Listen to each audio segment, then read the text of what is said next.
Hello everybody, they are watching Ghost Scientist. Is your host Mohammed Salman. So today we are back with second video of our series of this chapter, Human Eye and the Colorful World.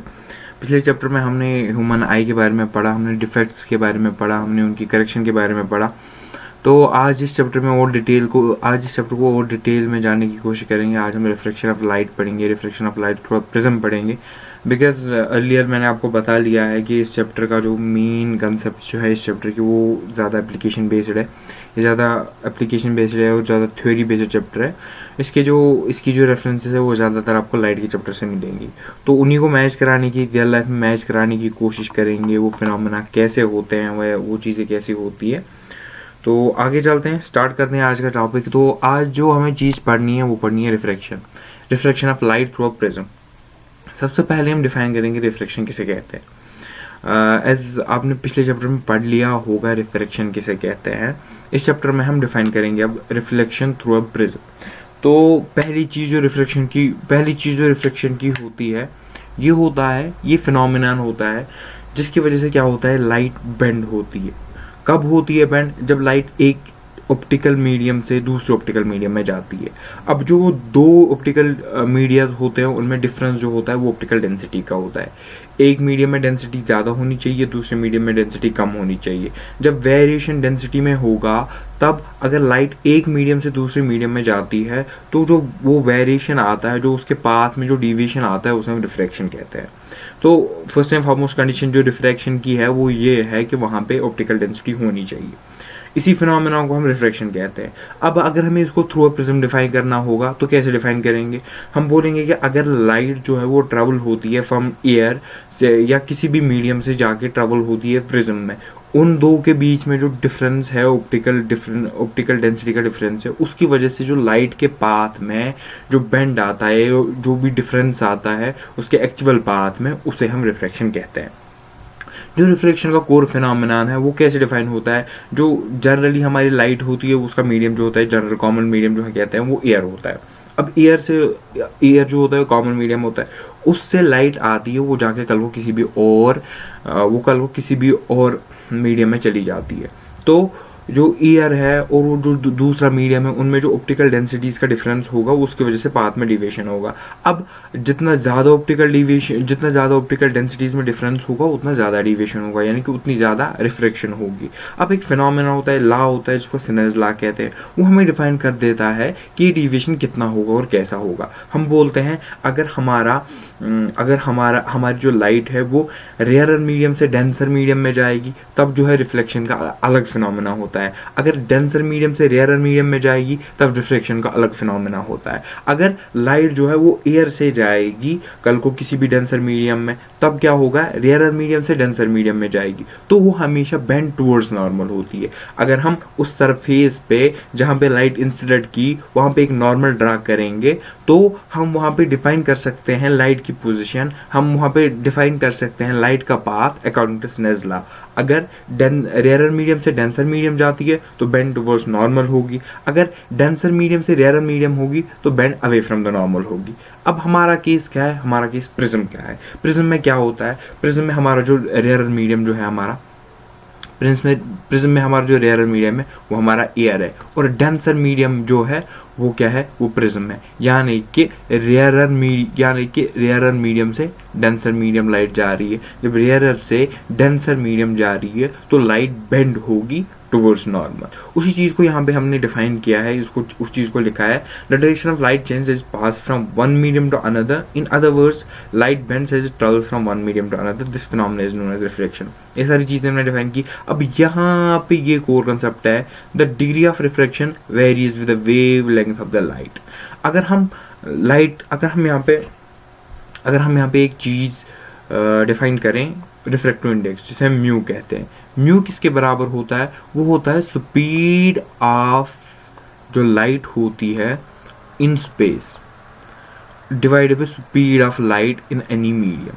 क्या होता है कि space में कोई hindrance नहीं होती है। जब हिंड्रेंस नहीं होगी तो लाइट अपनी पोटेंशियल स्पीड से चलेगी जितनी उसकी स्पीड है। बट जब वो किसी मीडियम में आती है तो उसका जो है, उसकी जो पाथ है उसमें ऑब्स्टिकल्स आते हैं, उसकी वजह से जो उसकी स्पीड कम हो जाती है किसी मीडियम में। तो रिफ्रैक्टिव इंडेक्स यही प्रॉपर्टी होती है, ये वो प्रॉपर्टी होती है जो बताती है हमें उस लाइट का रेशो क्या है, वो स्पीड क्या है उस मीडियम के अंदर। तो रिफ्रैक्टिव इंडेक्स क्या होता है? Speed of light in a medium divided by speed of light in speed of light in space divided by speed of light in that medium. तो ये हमेशा हमेशा ग्रेटर देन 1 होगा या इक्वल टू 1 होगा। Equal to 1 in case of space होगा, other mediums में greater than 1 होगा। क्यों? क्योंकि स्पीड ऑफ लाइट जो है वो मैक्सिमम होती है। स्पीड ऑफ लाइट जो है उसको क्रॉस तो कर नहीं सकती कोई भी मीडियम, वो 3 इंटू 10⁸ होगी। अब जो कोई भी मीडियम होगा अगर उसमें जो स्पीड ऑफ लाइट होगी वो हमेशा इससे कम होगी, यानी कि न्यूमरेटर जो है वो चीज़ जो है वो बड़ी है। अब आपका डिनोमिनेटर इससे छोटा है, यानी कि ऑलवेज इस चीज़ को अगर डिवाइड किया जाए तो वो ऑलवेज ग्रेटर देन 1 नहीं होगी, क्योंकि डिनोमिनेटर वाली चीज़ हमेशा छोटी है न्यूमरेटर से। तो उसी चीज़ को हम जो रिफ्रैक्शन कहते हैं, उसके कंसर्न में हम कैसे डिफाइन करते हैं रिफ्रैक्टिव इंडेक्स, वो भी आपने जान लिया है। अब हम बोलते हैं कि जो लाइट जो होती है, स्पीड जो होती है, जो लाइट के कंपोनेंट्स होते हैं, डिफरेंट कंपोनेंट्स होते हैं, उनकी जो वेवलेंथ्स होती है, क्योंकि लाइट का जो है स्पेक्ट्रम होता है, जो हम देखते हैं उसे हम विजिबल स्पेक्ट्रम कहते हैं।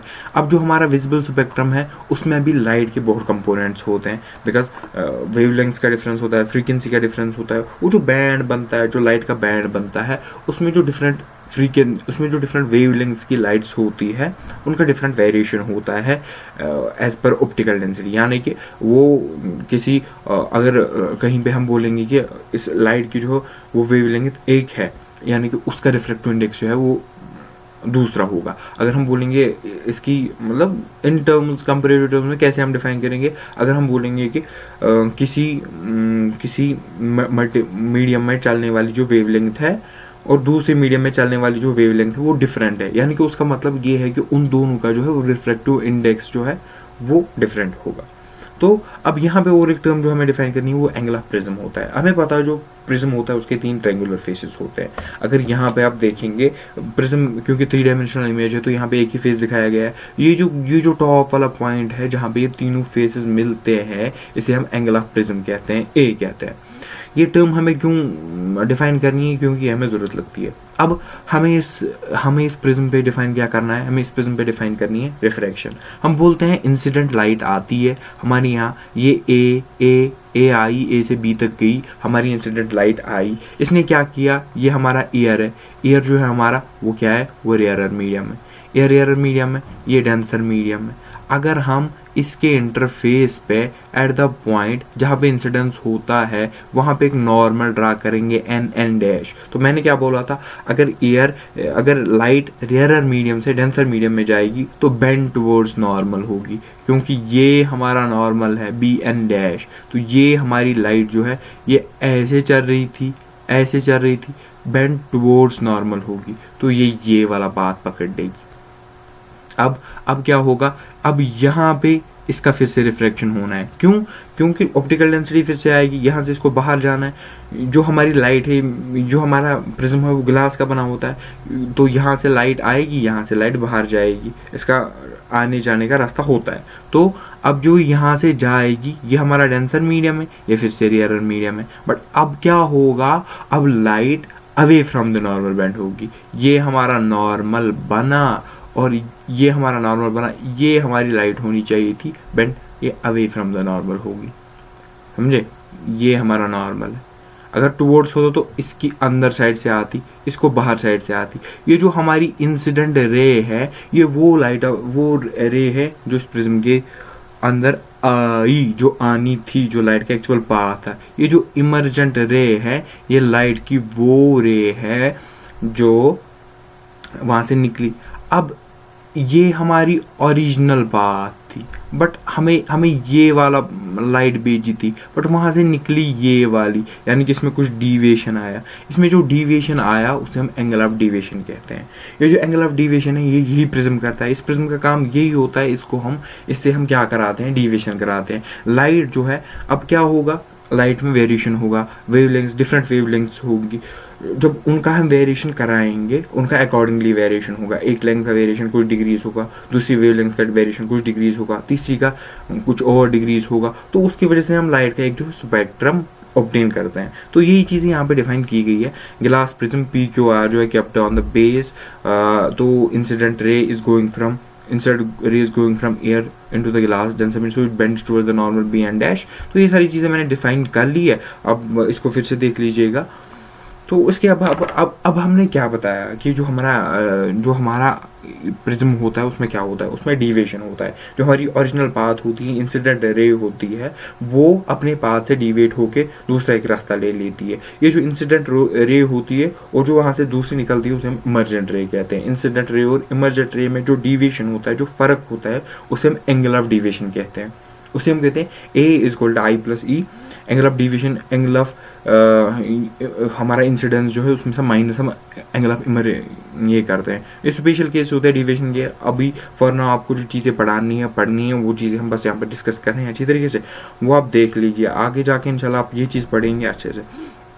तो अब दूसरा जो टॉपिक हमें पढ़ना है, अब हमने पढ़ लिया अभी, क्योंकि मैंने अभी आपको बोला जो हमारा एंगल, जो हमारा प्रिज्म है वो डिविएशन कर रहा है, वो जो डिविएशन का फिनोमेना है वो इस्तेमाल करते हैं हम स्कैटरिंग के लिए। अब स्कैटरिंग क्या होता है?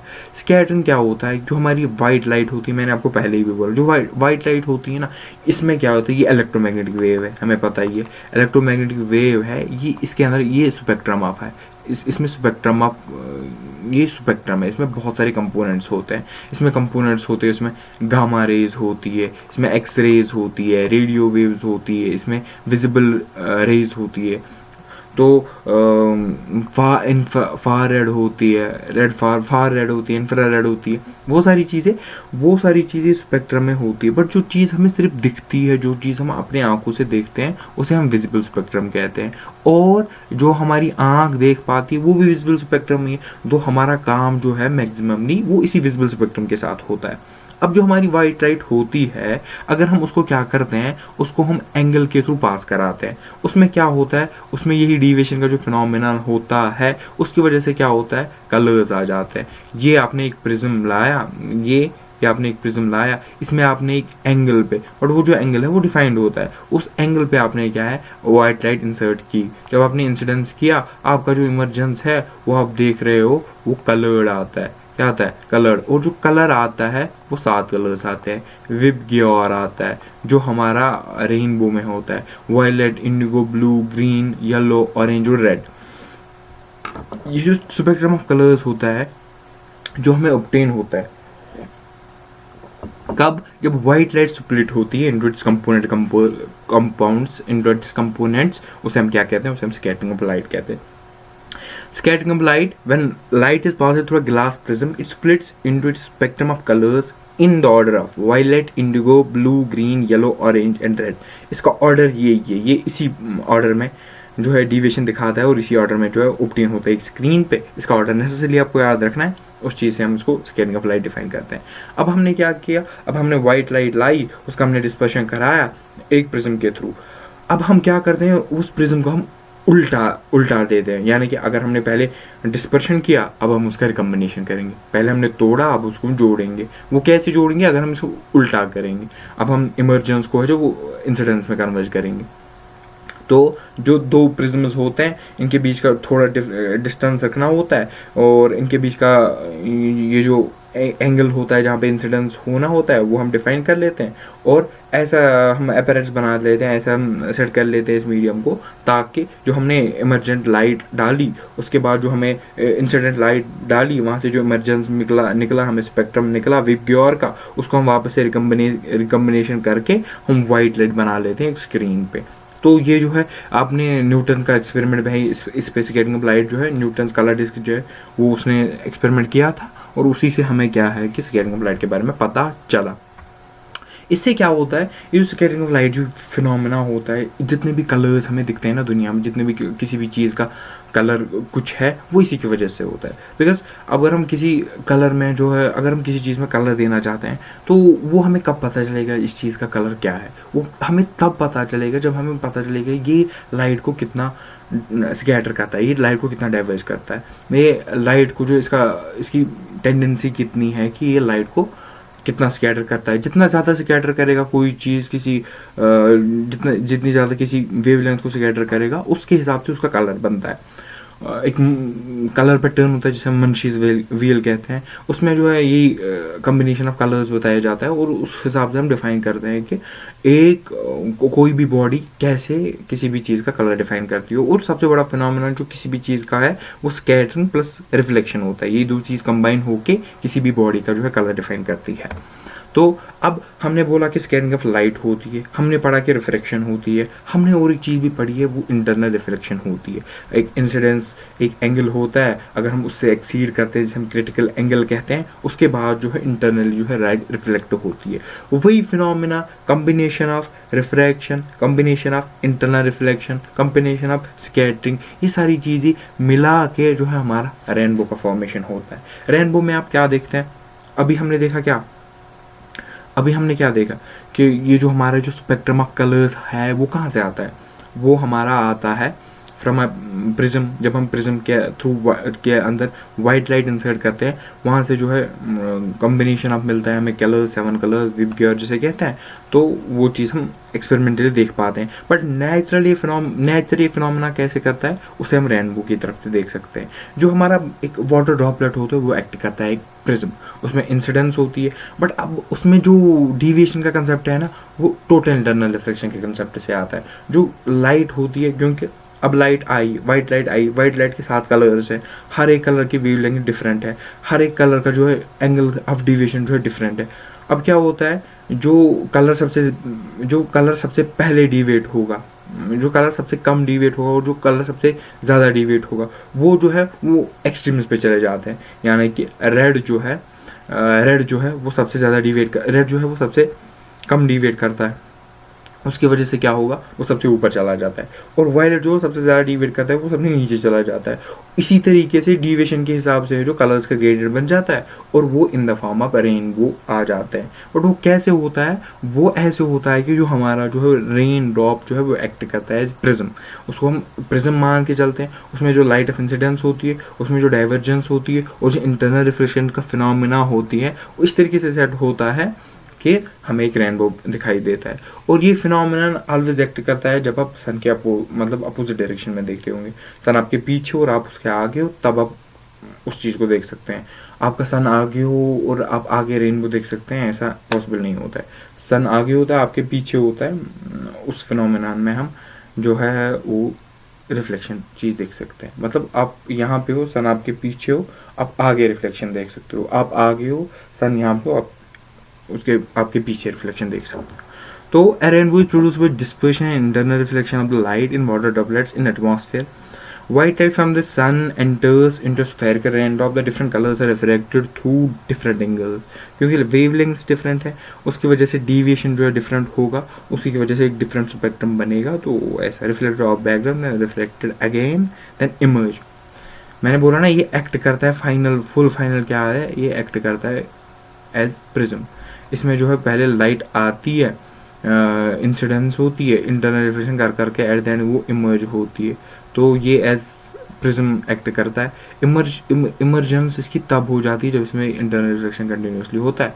1-2 बार कंटिन्यूसली इंटरनल रिफ्लेक्शन हो जाता है तो उसको वो गेजिंग एंगल एक्सीड कर लेता है, क्रिटिकल एंगल एक्सीड कर लेता है, उसके बाद ये बाहर आ जाता है, तो ये रेनबो बना देता है। अब एटमॉस्फेरिक रिफ्लेक्शन पढ़नी है। रिफ्रैक्शन हमने पढ़ा क्या होता है, बेंडिंग ऑफ लाइट होता है। अब हमें पता है जो हमारा एटमॉस्फेयर होता है ना, इसमें डिफरेंट लेयर्स होती है, ट्रोजोस्फेयर, मीजोस्फेयर, स्ट्रेटोस्फेयर। अब जो डिफरेंट लेयर्स है ना, इनमें एयर की डेंसिटी डिफरेंट है, क्योंकि जिस लेयर में हम रहते हैं इसमें एयर की डेंसिटी सबसे ज़्यादा है। सबसे ज़्यादा गैस ट्रोजोस्फेयर में होते हैं, उसके बाद मीजोस्फेयर में कम हो जाते हैं, स्ट्रेटोस्फेयर में और ज़्यादा कम हो जाते हैं, ट्रोपोस्फेयर में जो आगे की स्फेयर्स होते हैं उनमें ज़्यादा, एक्सोस्फेयर में बहुत कम ये ना डेंसिटी ऑफ एयर होती है, क्योंकि गैसेस लाइटर गैसेस वहाँ पे मौजूद होते हैं, जस्ट लाइक हीलियम, हाइड्रोजन। नीचे वाली सतह में जो है हैवियर गैसेस जो है वो नीचे वाली सतह में होती है। तो क्या होता है, अब डिफरेंट डेंसिटीज़ है, अब एक में डेंसिटी ज़्यादा है, एक में डेंसिटी कम होगी, तो उसकी वजह से जो कंटिन्यूसली जो है लाइट जो है ऑप्टिकल डेंसिटीज़ बनेंगी।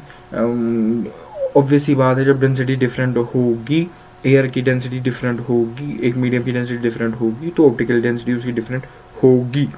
जब उसकी ऑप्टिकल डेंसिटी डिफरेंट होगी तो लाइट का पाथ जो है वो डिफरेंट होगा। यानी कि अगर हैवियर, अगर डेंसर मीडियम से लाइटर मीडियम जा रहा है तो एक पाथ फॉलो कर रहा है, लाइटर मीडियम से डेंसर मीडियम जा रहा है तो एक पाथ फॉलो कर रहा है। ये जो है ग्रेजुअल जो है इंक्रीज हो जाता है डेंसिटी में, उसकी वजह से कंटिन्यूसली रिफ्लेक्शन होती रहती है, क्योंकि लाइटर से कम से ज़्यादा, कम से ज़्यादा, कम से ज़्यादा, तो लाइट जो है वो डिविएट होती है अपनी पाथ से, ओरिजिनल पाथ से, जहाँ से वो अर्थ में एंटर करती है, टिल जब तक वो हमारे पास पहुंचती है कंटिन्यूसली। किसकी वजह से? एटमॉस्फेयर की वजह से। एटमॉस्फेयर की वजह से क्यों? क्योंकि एटमॉस्फेयर में हमारी डिफरेंट लेयर्स होती है, उनमें डिफरेंट डेंसिटीज़, ऑप्टिकल डेंसिटीज़ होती है, जिसकी वजह से जो लाइट का जो है बेंडिंग कंटिन्यूसली होती है, लाइट की जो है पाथ जो है कंटिन्यूसली वो डिविएट होती जाती है। तो उसकी वजह से जो डिफ्लेक्शन और उसकी वजह से जो लाइट की पाथ में डिफरेंस आता है, उसे हम डिविएशन आता है, उसे हम एटमॉस्फेयर रिफ्लेक्शन कहते हैं। The deviation of light from a straight line is passed from the atmosphere to atmosphere refraction. When light goes from one medium to another medium having different optical density, refraction of light on bending takes place. The refraction of light carried by the atmosphere having layers of various optical densities called atmospheric refraction. अब हमें एक अच्छा phenomena पढ़ना है। Atmosphere के reflection के basis पे हमें कुछ चीज़ें पढ़नी है। पहला और टॉपिक जो हम वो हम पढ़ेंगे ट्विंकलिंग ऑफ स्टार्स, और पढ़ेंगे हम एडवांस्ड सनसेट एंड सनराइज, और पढ़ेंगे हम Tyndall effect, blue colour of sky, colour of sunrise and sunrise, बहुत सारी चीज़ें पढ़ेंगे। तो पहले हम पढ़ेंगे ट्विंकलिंग ऑफ स्टार्स। क्या होता है, जो हमारे स्टार्स होते हैं ना, वो बहुत फार अवे हमसे होते हैं, बहुत ज़्यादा दूर होते हैं। अब क्या होता है, उनके वहाँ से जो लाइट आती है वो कंटिन्यूसली जो होती है एयर में जो होती है रिफ्रैक्ट होती रहती है। अब क्या होता है, जो हमारा रिफ्लेक्शन कंसेप्ट होता है ना, उसमें दो चीज़ें होती है। एक जो है उसमें या तो इमेज ऊपर बनेगी या तो इमेज नीचे बनेगी, उसे हम अपेरेंट इमेज कहते हैं। क्या कहते हैं, ये कभी अपेरेंट हाइट होता है और कभी अपेरेंट डेप्थ होता है। यानी कि ये कभी जो हमारा एक्चुअल होता है, अगर उससे ऊपर होगा तो अपेरेंट हाइट बोलते हैं, अगर नीचे होता है अपेरेंट डेप्थ बोलते हैं। तो या तो वो चीज़ हमें ऊपर दिखाई देगी या तो वो चीज़ हमें नीचे दिखाई देगी। ये फिनोमेनन होता है रिफ्रैक्शन से। आपने देखा होगा, अगर हम कॉइन जो है वाटर में डालते हैं तो आपने देखा होगा कि वो हमें थोड़ा ऊपर दिखाई देती है। आपने देखा होगा कि जो तालाब होते हैं जिनमें हम नहाते हैं, अगर वो साफ़ पानी के होंगे, आप देखते होंगे कि वो हमें कंपेरेटिवली कम शैलो दिखते हैं, उनकी थोड़ी हमें हाइट हम कम लगती हैं, और जब हम उसमें जाते हैं तो वो कंपेरेटिवली ज़्यादा डीप होता है। और इसी तरीके से अगर एक इंसान पानी में रहता है तो आप देखोगे कंपेरेटिवली उसकी टांगें जो है कम दिखती है। वो क्या होता है, वो ये फिनोमेनन ऑफ रिफ्रैक्शन होता है। उसकी जो अपेरेंट हाइट जो है वो कम हो जाती है because of phenomena of refraction. वो चीज़ आपने पढ़ ली होगी। तो ट्विंकलिंग ऑफ स्टार्स क्या होता है, अब स्टार जो है हमारे वहाँ से लाइट आती है, बिकॉज लाइट जो है वो पहले स्ट्रेट ट्रेवल करेगी। अब हमारे जो एटमॉस्फेयर के डिफरेंट लेयर्स है, एटमॉस्फेयर की रिफ्रैक्शन हो रही है, एटमॉस्फेयर के डिफरेंट लेयर्स में डिफरेंट ऑप्टिकल डेंसिटीज़ है, यानी कंटिन्यूसली डिविएशन ऑफ पाथ होता है।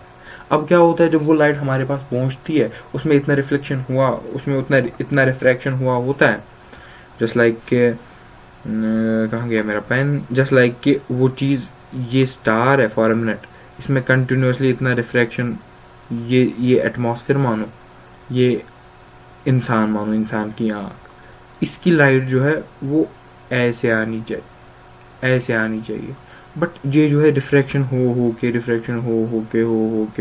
के इसके पास ऐसे पहुंच जाती है कि इसको लगता है कि ये लाइट यहाँ से आ रही है, यानी कि इसको थोड़ा एलिवेशन लगता है इसमें। अब क्या होता है कि हमारा जो एटमॉस्फेयर इसमें कंटिन्यूसली जो विंड्स चलती रहती है, हमारा जो अर्थ है इसका कंटिन्यूसली रोटेशन होता रहता है, हमारा जो एटमॉस्फेयर है, स्टार्स जो है, एस्ट्रॉयड्स वगैरह, मतलब कंटिन्यूस डिस्टर्बेंसेस होती है एटमॉस्फेयर में। उसकी वजह से क्या होता है, अब हमने फॉर मिनट उस स्टार को देख लिया था, वो मुझे थोड़ा एलिवेट हो गया था यहाँ, बट अब क्या हो गया, अब फिर से एयर की डेंसिटी चेंज होगी, मीडियम में एयर डिस्टर्बेंसेस होगी, हवाएं चल गई, अब हमें ये दिख रहा है कि नहीं यार ये एलिवेशन है, बट अब क्या हो जा रहा है, कभी हमें ज़्यादा दिख रहा है, उसकी लाइट ज़्यादा दिख रही है, कभी कम दिख रही है। क्यों? क्योंकि एयर का जो है डिस्टर्बेंस जो एयर में रहती है उसकी वजह से कभी ज़्यादा दिख रही है, कभी कम दिख रही है। हमारी आँख को क्या लगता है, जैसे जैसे कि चमक रहा है, जैसे हमारे बता दी वो है ना, twinkling twinkle twinkle little star, poems वगैरह बहुत सारी चीज़ें, चमकते तारे, सारी चीज़ें इसके रिलेटेड, इस फिनोमेना के रिलेटेड डिफ़ाइन की जाती है। वो ऐसी डिफ़ाइन की जाती है कि हमें लगता है कि वो जो स्टार है वो ट्विंकल करता है, बिकॉज ऑफ वो एटमॉस्फेयर की रिफ्लेक्शन होता है। वो फिनोमेना क्या होता है, वो यही होता है कि एटमॉस्फेयर की वजह से कंटिन्यूसली पहले रिफ्लेक्शन होती है, फिर एयर डिस्टर्बेंस या एटमॉस्फेयर की डिस्टर्बेंस या अर्थ की रोटेशन की वजह से क्या होता है कि लाइट जो है कभी कम पहुंचती है, कभी ज़्यादा पहुंचती है, और हमें लगता है कि ये जो हमारा स्टार है वो ट्विंकल कर रहा है, वो चमक रहा है। उस फिनोमेना को हम ट्विंकलिंग ऑफ स्टार्स कहते हैं। वो ट्विंकलिंग ऑफ स्टार्स जो होता है वो एटमॉस्फेयर रिफ्लेक्शन की वजह से होता है। तो the stars appear slightly higher above the actual position viewed near the horizon as the path of light coming from the stars goes on varying। यही वेरिएशन जो है वो डिस्टर्बेंसेस से होती है। The apparent position of star fluctuates and the amount of starlight entering eye flickers। The star seems to be brighter sometimes and sometimes to be fainter। This is how we define twinkling of stars। अब और एक phenomena जो हम atmosphere की reflection की वजह से define करते हैं उसे हम एडवांस्ड सनसेट और एडवांस्ड सनराइज कहते हैं। हमें क्या होता है, जो हमारा एक्चुअल सनसेट और एक्चुअल सनराइज होता है ना, वो जो होता है वो एक्चुअली नहीं होता है। आपने आपने देखा होगा जो मुस्लिम्स होते हैं उनमें होता है तुलुई आफ्ताब, गुरूबी आफ्ताब, उसके बाद एक टाइम का डिफरेंस होता है 5 मिनट, 6 मिनट, 4 मिनट। वो जो डिफरेंस होता है ना, वो क्या होता है, मतलब पूरा कंटेक्स्ट मैं नहीं बता रहा हूँ, बट वो बात इसी फिनोमेना के रिलेटेड, इसी चीज़ को अकोमोडेट करने के लिए वो इस चीज़ को रिलेट करती है। वो क्या होता है, जो हमारा सन होता है ना, हमारी कंटिन्यूसली क्या होता है, मैंने अभी बोला एटमॉस्फेयर में कंटिन्यूसली रिफ्लेक्शंस होती रहती है। अब जो कंटिन्यूसली रिफ्लेक्शंस होती रहेंगी उनकी वजह से क्या है, लाइट जो है हमें एक्चुअल पाथ जो है, हमें या सन जहाँ पे होगा उसका हमें एक्चुअल पता नहीं चलता है। बट वो कब होता है, सनराइज और सनसेट जब ओवरहेड होता है तो एक्चुअल, बिकॉज तब उसको शॉर्टेस्ट पाथ चलना होता है। जब सनराइज और सनसेट पे होता है तब उसको लॉन्गेस्ट पाथ करना होता है, डिविजन ज़्यादा होती हैं। जब ओवरहेड होता है आफ्टरनून में तब उसके पास डिविजन्स कम होती है, तो कंपेरेटिवली तब हमें सन जो है उसकी एक्चुअल पोजिशंस पता चलती है। बट सनराइज और सनसेट पे क्या होता है, चीज़ें हमें डिफरेंट पता लगती है। अब क्या होता है, सन जो होता है वो अभी चढ़ा नहीं होता है, सन वो राइज कर रहा होता है, अभी पूरा चढ़ा नहीं होता है। बट क्या होता है, कंटिन्यूसली इतनी रिफ्लेक्शंस होती रहती है, जो हमें क्या है, हमारे पास जो लाइट पहुंचती है वो हमें लगता है कि सन अपेरेंट सन चढ़ चुका है। इसी वजह से जब सन शाम को डूब जाता है, वो एक्चुअली डूबा नहीं, वो एक्चुअली डूबा होता है, बट हमें क्या लगता है कि अभी डूबा नहीं है। जब चढ़ा होता है, अभी चढ़ा नहीं होता है, बट हमें लगा है चढ़ा है। क्यों? Because of atmosphere reflection. जब डूबा है तो डूब चुका होता है, बट हमें हमारे पास लाइट जो आती है वो ऐसे आती है कि हमें उसकी अपेरेंट पोजीशन दिखाई देती है और हमें लगता है कि वो अभी डूबा नहीं है। तो ये जो है, ये इमेज जो हमने नीचे यहाँ पे लगाई है, ये आपको सारा क्लियर फंडा कर देगी। ये क्लियर, अगर वो इमेज आपको क्लियर हो जाती है, फिगर क्लियर हो जाती है, तो आपका ये एडवांस सनसेट और सनराइज का क्लियर, ये हमने ऑब्जर्वर मान के रखा है। ये हमने क्या मान के रखा है, ये हमने हॉरिजॉन मान के रखा है। ठीक है, ये हमारा रियल सन है, ये एटमॉस्फेयर है। एटमॉस्फेयर में रिफ्लेक्शन होते होते ये लाइट इसके पास पहुंची, इसको बट अपेयर हो रहा है कि भाई साहब लाइट यहाँ से आ रही है, बिकॉज ये यहाँ पे जैसे दिख रहा है ना, इसके पास फाइनल जो लाइट आ रही है ना, ये जो पॉइंट आ रहा है ना, ये ऐसे आ रही है, तो इसको ये लग रहा है ये यहाँ से आ रही। सिमिलरली फाइनल इस कंडीशन में भी ये जो है यहाँ पे हो रहा है, इसमें कंटिन्यूसली यहाँ से हम मानते हैं एटमॉस्फेयर है, यहाँ से कंटिन्यूसली एटमॉस्फेयर रिफ्लेक्शन फिर से हो रही है। इसके पास जो लाइट है ना वो ऐसे आ रही, मतलब ये बंदा है, इसके पास इसको दिखता है, जब ये सुबह दिखता है तो इसको लगता है लाइट ऐसे आ रही, शाम को दिखता है तो इसको लगता है लाइट ऐसे आ रही है, बट असल में जो है लाइट ऐसे आ रही होती है, लाइट ऐसे आ रही होती है। ये अभी आया नहीं होता है और ये गया होता है। ये सनसेट का मामला है और ये सन राइज का मामला है। तो इसको बट यहाँ पे अपेरेंट दिखती है, यहाँ पे भी अपेरेंट दिखती है। तो ये फिनोमेना जो होता है वो किसकी वजह से होता है, वो इसी वजह से होता है, रिफ्लेक्शन ऑफ एयर की वजह से होता है, एटमॉस्फेयर, रिफ्लेक्शन ऑफ एटमॉस्फेयर, क्योंकि गैसेस का वेरिएशन है। तो during sunset during sunrise the sun is rising above the horizon, ये सारी चीज़ें में लिखी है, आप पढ़ना चाहें तो पढ़ सकते हैं।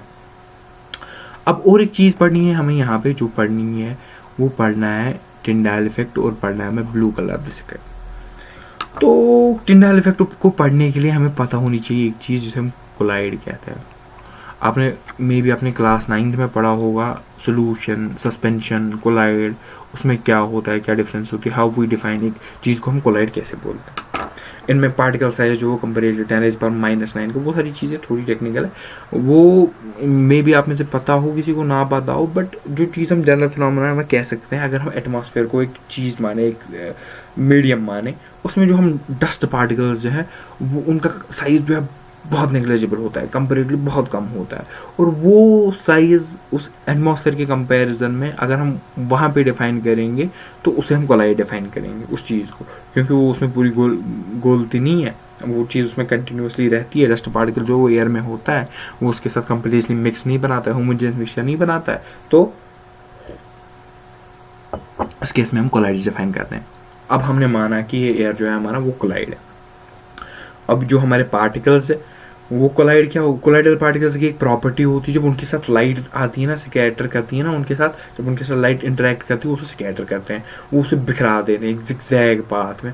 उस पाथ को, उस स्कैटरिंग ऑफ लाइट को जो पार्टिकल, कोलाइडल पार्टिकल करता है, जब उसके साथ इंटरेक्शन ऑफ लाइट होता है तो उसे हम टिंडेल इफेक्ट कहते हैं। टिंडेल इफेक्ट जो है मेन काज बनता है जो लाइट की स्कैटरिंग होती है।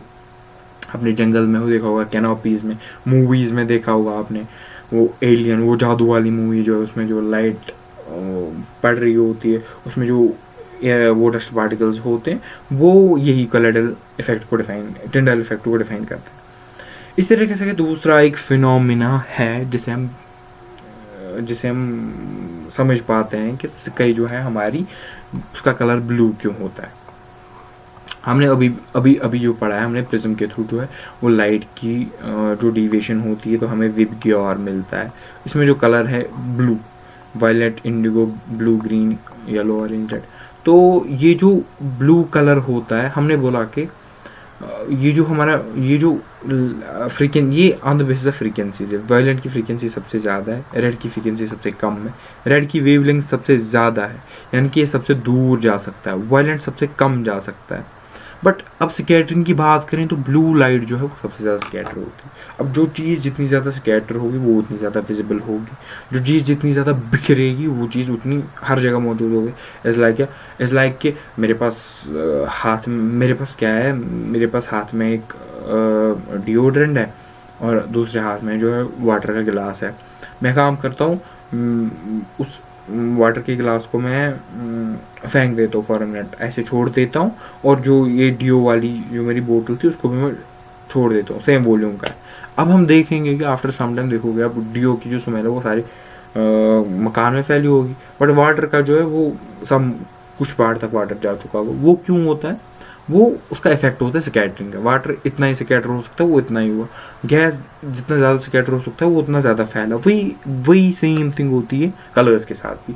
जो ब्लू कलर है वो स्कैटर सबसे ज़्यादा होता है, यानी कि अगर अब स्कैटर सबसे ज़्यादा होगा तो हमें सबसे ज़्यादा दिखेगा। अब जो हमारी स्काई है वो ही क्यों हमें ब्लू दिखती है? बिकॉज हमारा जो एयर होता है इसमें जो इसमें जो कोलाइडल पार्टिकल्स होते हैं, इसमें जो डिफरेंट एयर की गैसेस होती है, वो किस कलर को, किस वेवलेंथ को सबसे ज़्यादा स्कैटर करती है? वो ब्लू कलर को सबसे ज़्यादा स्कैटर करती है, उसको ज़्यादा बिखरा देती है, इसी को ज़्यादा प्रेफर करती है। उसकी वजह से जो हमारा स्काई का कलर जो है ब्लू दिखाई देता है। बट आपने देखा होगा कलर वेरिएशंस भी आती है। आपने देखो शाम के वक्त जो है वही दूसरा हमारा फिनोमिना है, colour of sky at sunrise and sunset. Sunset और सनराइज पे हमारा जो कलर होता है वो जनरली क्या होता है? रेड कलर का होता है। क्यों रेड कलर का होता है? क्योंकि जो हमारा रेड कलर है उसकी जो वेव लेंथ जो है लैम्डा जिसे हम बोलते हैं वो सबसे ज़्यादा है। जब वेव लेंथ सबसे ज़्यादा होगी तो ये सबसे ज़्यादा चलेगा। जब सबसे ज़्यादा चलेगा यानी कि डिविएशन सबसे कम होगा। इसका डिविएशन सबसे कम होता है, इसी की वजह से जो सुबह होता है या शाम को होता है, जब सन जो अपने एक्सट्रीम्स पे होता है उसको ज़्यादा डिस्टेंस ट्रैवल करनी पड़ती है, उस वक्त हमें जो स्काई दिखाई देती है वो रेड दिखाई देती है। आपने देखा होगा बीच में कभी कलर्स के बहुत चेंज होते हैं, येलो होता है, वो डिपेंड करता है इसी स्कैटरिंग के फिनोमेना पे। स्कैटरिंग कभी जो है डेंसिटी इस प्रपोर्शन में हुई या स्कैटरिंग वेवलेंथ इस प्रपोर्शन में एटमॉस्फेयर का जो है वो मिक्सचर हुआ कि वो प्रेफर कर रही है उस वक्त कि अभी रेड कलर का जो है डिस्पर्शन ये स्कैटरिंग सबसे ज़्यादा हो, तो हमें उस वक्त येलो कलर की स्काई दिखाई दे रही होती है। तो दूसरा एक फिनोमेना शायद से जो मैं यहाँ पे ऐड ऑन करना भूल गया, आपकी बुक में नहीं है बट फिर मैं आप कहना चाहता हूँ, जो हमारी ट्रैफिक लाइट्स होती है। आपने देखा होगा ट्रैफिक लाइट्स में जो हमारी रेड लाइट्स होती है, रेड लाइट्स ट्रैफिक में नहीं कहीं भी जो हमारी रेड होती है वो अलर्ट के लिए क्यों इस्तेमाल की जाती है?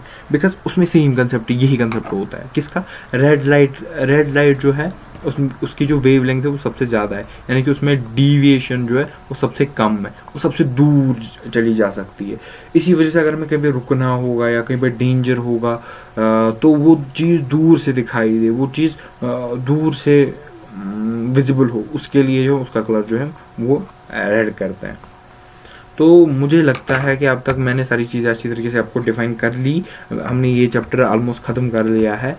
मुझे लगता है अभी तक आपको ये सारा चैप्टर क्लियर हो चुका होगा। अगर आपको फिर भी लगता है कि आपके पास कोई भी डाउट रहा, आपको किसी भी चीज़ में समझने में प्रॉब्लम हुई या मुझे समझाने में आपको प्रॉब्लम हुई, आप उस चीज़ को कमेंट सेक्शन में लिख सकते हैं। उस चीज़ को हम आगे लेकर उसको अच्छी तरीके से डिफ़ाइन करने की और फिर से उस टॉपिक को, अगर हमें लगता है कि कुछ टॉपिक जो है वो ज़्यादा डिमांड में है, उन हॉट टॉपिक्स को हम टच करने की कोशिश करेंगे और पढ़ाने की कोशिश करेंगे। बाकी आप जुड़ते रहिए, आगे आपके लेक्चर्स आते रहेंगे। आपके जो भी फीडबैक्स हो आप कमेंट्स में लिखिए, आप हमारे इंस्टाग्राम हैंडल पे लिखिए, आप हमारा वेबसाइट है वहाँ चेक इन कीजिए।